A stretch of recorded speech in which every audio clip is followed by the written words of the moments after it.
Season of the South African Rally Raid Championship, the most exciting form of motor racing in the country, and the only place you can see the fearsome Dakar Rally monsters compete on local soil. This is round 1, the Nkomazi 400, and all the action is brought to you by Toyota, Ford and Pirelli. This is it, the spectacular South African Rally Raid Championship is back, and its first stop, the town of Malalan. This is the domain of the Horns, Johan Sr., his wife Leonie, and his 2 sons Johan Jr. and Vanna, who race in the SARRC, as well as their brother Francois.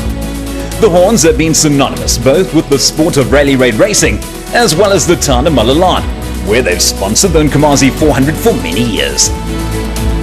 This year, however, would turn out to be a bittersweet return to the calendar for the Lowveld town, which hasn't featured as part of the SARRC for the past 6 years. Sweet because Malalan was back on the calendar, but immeasurably bitter and sad as Jan Horn Sr. passed away suddenly on the Saturday of the race. He will be sorely missed by the entire SARRC community, and our sincere condolences go to his entire family and friends. But as we are sure Johan would have wanted, the spectacle of SARRC racing continued in Malalan. This year we'll be changing things up as far as the TV broadcast is concerned.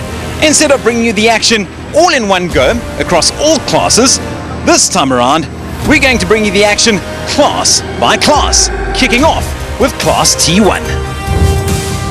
This class has seen incredible battles since its inception, with more crews making the step up to Class T1 for 2023. These battles were set to not only continue, but possibly grow even more intense. The man with the 2022 crown and a massive target on his back is defending champ Evan Basson.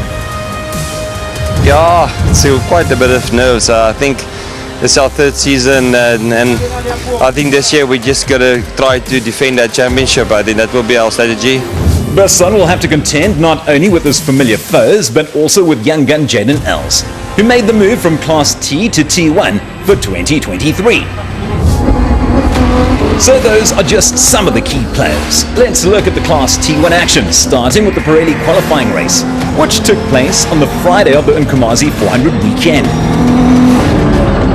The qualifier was set over a distance of 67 kilometers and would be used to determine the overall starting orders for the race. 2 race loops of 170 kilometers each would follow on the Saturday, but first the qualifying race. 10 Class T1 crews completed the Pirelli qualifying race, with the top 5 split by less than 5 minutes. The first of the class debutants staked his claim as the 6th fastest car, a fine start for Minute and Snyman in their Toyota Hilux. Ahead of them came the father and son pairing of Johan and Sean van Staden in a Renault Duster, as the 5th of the top 5. They were beaten by Johan de Bruin and Gerard Skitter in a red-lined Revo, who came home 33 seconds before the Van Stadens. Which brings us to the top 3. Former motorbike racer Nick Pienaar partnered with Carl Swanepoel in another red-line Revo, went 3rd fastest, trailing the crew in 2nd place by just under a minute. And that crew, Jaden Els and Alvin Fonk in their SVR. A stunning performance on class debut for Els, finishing just 48 seconds off the pace, set by defending champions Evan Basson and Leander Pipies Pienaar in their Toyota Hilux. And here's confirmation of Basson and Pienaar taking pole position, ahead of Els and Fonk, and Pienaar and Swanepoel. But that was only qualifying. The real race, all 330 kilometers of it, would only take place on the Saturday of the return of the famed Nkomazi 400. It was time to tackle the full route that consisted of much of what the crews encountered during qualifying, as well as a long and narrow mountain section, with huge cliffs and drop-offs never far away. German driver Jürgen Schroeder with Stuart Gregory alongside him were the first ones to call it a day when their Nissan Navara was forced to the sidelines. And not long after, they were joined by Class T1 debutants Jeff Minute and Gerard Snyman in the hydro-power equipping Toyota Hilux, who failed to complete their first event since joining this competitive class. There were lots of eyes following the progress of youngster Jaden Els, now with the experienced Alvin Fonk beside him. But his race was unfortunately short-lived thanks to a flat tire or two and a few technical niggles. Class T1 is an ultra-competitive environment to be in, so sometimes just to reach the finish is a fantastic accomplishment. And here in Malalan, that's exactly what the Redline Motorsport brother pairing of Philip and Nicholas Botha in their VK56. And speaking of brothers, Team Hilux Rally Raid brothers for Shea and Bantus Blicknote made the shortest trip down the N4 from their home in Witbank to Malalan, as they started only their second season in the sport of rally raid racing. These two are as tough as they can, and even this little encounter with Mother Nature and gravity couldn't prevent them from recording a finish, albeit down in 7th place. They were beaten to the line by the visiting Dutch pairing of Dave Klaassen and Tessa Ruth in a Redline VK50, who are getting faster and faster with every visit to South African shores. The SARRC is truly becoming a popular race for Europeans, with yet another European driver ending the tough Nkomazi 400 in the Class T1 mix.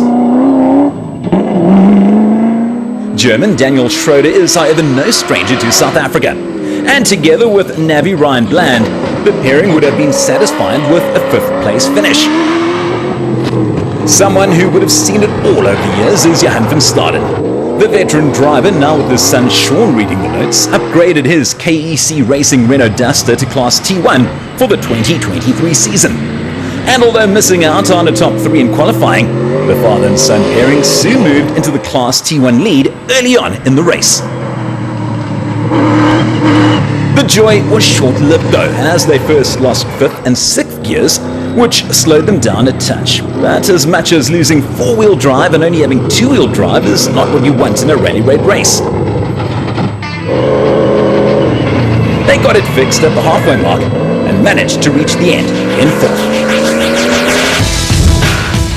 That left us with the race for the Class T1 podium positions. All 3 steps were still available, and these were the men battling for glory.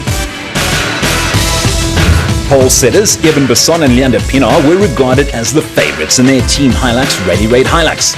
But Redline Motorsport also had 2 Revo race cars in the mix, in the form of former motorcycle racer Nick Pienaar, with Carl Swanepoel reading the notes, and Pretoria businessman Johan de Bruin with the experienced Gerard Schutte in the hot seat. The Nkomazi 400 would have been a home race for Besson, who flew out of the blocks, but the local turf was not too kind to the man from Komatipoort, just a few kilometers further down the N4. Their Hilux seemed to suffer from every single possible puncture, and that on the first loop. The tally ended on 4 flat tires, but in a great display of sportsmanship, both his rivals, Pienaar and de Bruin, stopped to lend the stricken Hilux a spare wheel or two. With Besson finally reaching the end in 3rd, it meant that Pienaar and de Bruin were left to battle it out for Class T1 honours. It got very close at times, with mere seconds separating the 2 Redline Revos. In the end, it all came down to just 71 seconds, and that after more than 7 hours worth of racing. Pienaar was the one who had to settle for 2nd, as de Bruin claimed his 2nd consecutive Class T1 victory, to go with his win in Paris at the end of the 2022 season. The pair was happy, to say the least. Here's the confirmation of de Bruin's 71-second victory over Pienaar, with pre-race favourite Besson coming home in 3rd. And this is what it's all about. The sweet taste of success on the victory podium, and champagne that de Bruin and Schutte surely enjoyed. To come out on top after this weekend, it was an extremely hard race. It was the toughest I've ever had in my life. Yeah, what a feeling. Next up we move over to Class T, a small but very tough field featuring some big names including newcomers Joandre and Nico Nienaber.